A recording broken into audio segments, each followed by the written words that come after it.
Shalom. This is Mitch Glaser, president of Chosen People Ministries, and I'm standing here probably about 5-minute walk from Gaza at most at a wonderful kibbutz, and this is my friend Avi. And Avi, what's the name of this moshav? Netiva Sarah. Netiva Sarah. You can look it up on your map. It's right next to Gaza. And Avi is one of the few remaining people at this moshav that was horribly attacked on October 7th by Hamas terrorists. And there were, Avi, how many were killed in that attack that day? 20 תושבים נהרגו פה.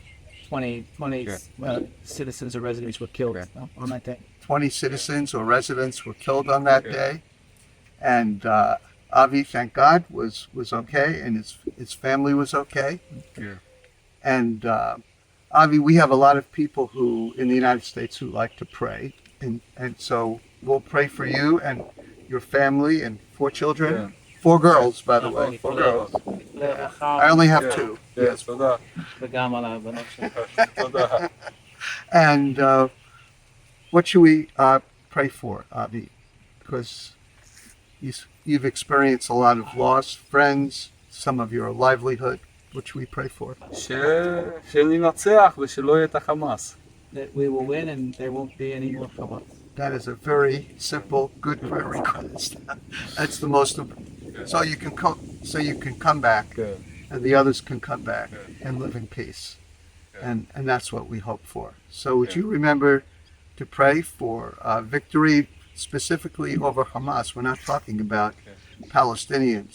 And Avi, you worked with many Gazans before the war. So you see the difference between Gazans and Hamas, correct? אי אפשר לדעת, אתה לא יודע מה יש לו בלב. אבל תספר מה שסיפרת אולי על ההודעה שקיבלת.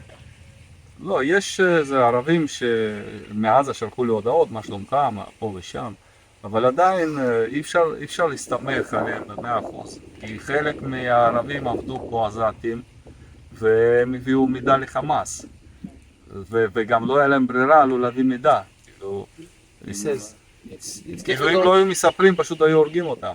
It's difficult to know who to trust because many of them, whether they had a choice or not, gave intelligence information to Hamas. And so, although he gets messages and whatnot from Gazans that he knows, he doesn't know if he can trust them or not. So this is very complex, and the future is going to be difficult to find peace and to rebuild any kind of trust. Avi, when you were here on October 7th, you saw Hamas terrorists come in on gliders. You just tell the story just a little bit for people? ב6:30 טיילתי עם הכלב, ואז הייתה הפגזה. I was coming for a walk, taking my dog on a walk. וראיתי מצנחי רחיפה יוצאים מתוך עזה, מתוך בית לאיה. Then there was rocket attacks, and I saw and heard the sound of these gliders coming from Gaza, and I saw them coming in. כשראשון יצא התחלתי להתקשר, אבל לא היה קשר, אז קווי טלפון נפלו.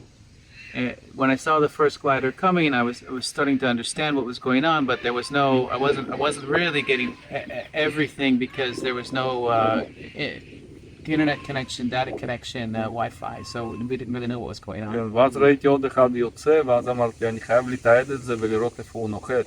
And so I said to myself when I saw the second one coming, I've got to identify it, I've got to track him and figure out where he's going to land. בשביל לדווח לכיתת כוננות. In order to inform the security team here on the village, at the village, where he's going to be. כן, ואז צילמתי אותו, וכשאני מצלם אותו הוא קלט אותי ושינה את המסלול, טיסה שלו. So I got to an elevated place where I could follow him and film him, and he obviously saw me, and then he changed his direction.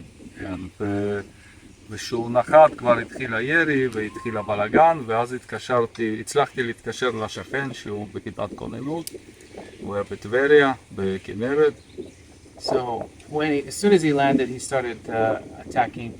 We heard the small arms fire, and I tried to reach different people, including security teams, and eventually I got in touch with one of my friends, but he was in the security team, but he wasn't in the village. He was vacationing in the north of Israel. But at least I was able to get the message out. ונכנסתי הביתה, אמרתי למשפחה לא לצאת, לא אמרתי להם שיש מחבלים בשביל לא ייכנסו ללחץ. אבל אמרתי לא לצאת מהמושב, מהממ"ד. Okay. And so I went to my house and I told my family to go into the bomb shelter and to stay there, not to leave. I didn't tell them that there were terrorists loose in the village because I didn't want them to be afraid or to have any anxiety. But I told them not to leave the bomb shelter for any reason. ואז התחיל הירי כבר ממש קרוב לבית, שני השכנים מצד שמאל נהרגו. And then the firefighting I heard right next to the house, and two of my neighbors were killed. דני ואורן. Danny and Oren. ואז, וגם חביק, הבעל הבית שאנחנו מזכירים ממנה, גם נרצחה, שהייתה בממ"ד. And then his landlady named Chavi, she was killed in a bomb shelter, hiding from the rocket attacks. וכל זה התרחש 20 מטר מהבית, זה ממש קרוב. So all this happened about 20 meters or about 200 feet from my house. כן. וזהו, ולא רק ששמענו את הירי, גם הרקנו את האבק שריפה. Not only were we having to deal with the rocket attacks and the rifle and shotgun attacks and other small arms fire, but also there were fires because the terrorists were lighting fires. וחלק מהבתים נפגעו מהפגיעות ישירות באותו בוקר. Some of the houses here were actually directly hit by rocket fire. רקטות, כאילו, שזה, וחלק מהבתים שהם לא הצליחו לפרוץ, אז הם פשוט הציתו. And some of the houses that they couldn't break into, because people here don't even lock their doors necessarily, but some did, and if they found a house that was locked, the terrorists would just set it on fire. וסך הכל נהרגו 20 מהתושבים של היישוב.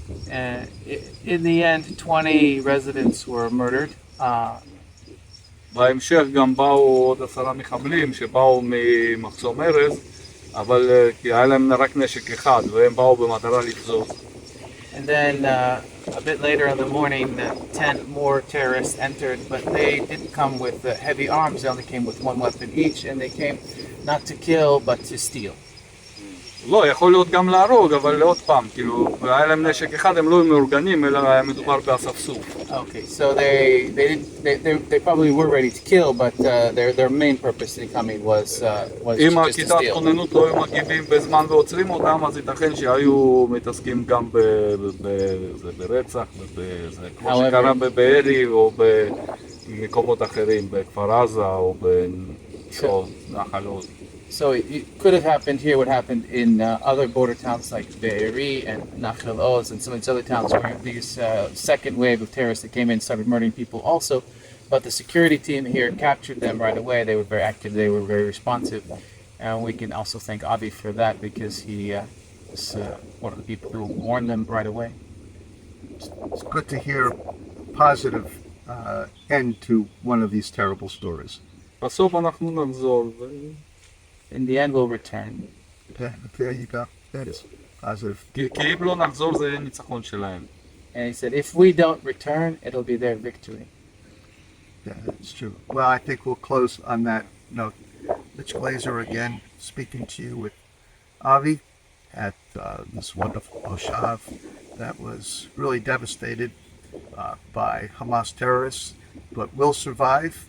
And as you can see from Avi, they have a great will to survive, not just to survive, to come back and to thrive as a beautiful community. It's just gorgeous here. And I'm so sorry to see what happened. So thank you, Avi. Appreciate it.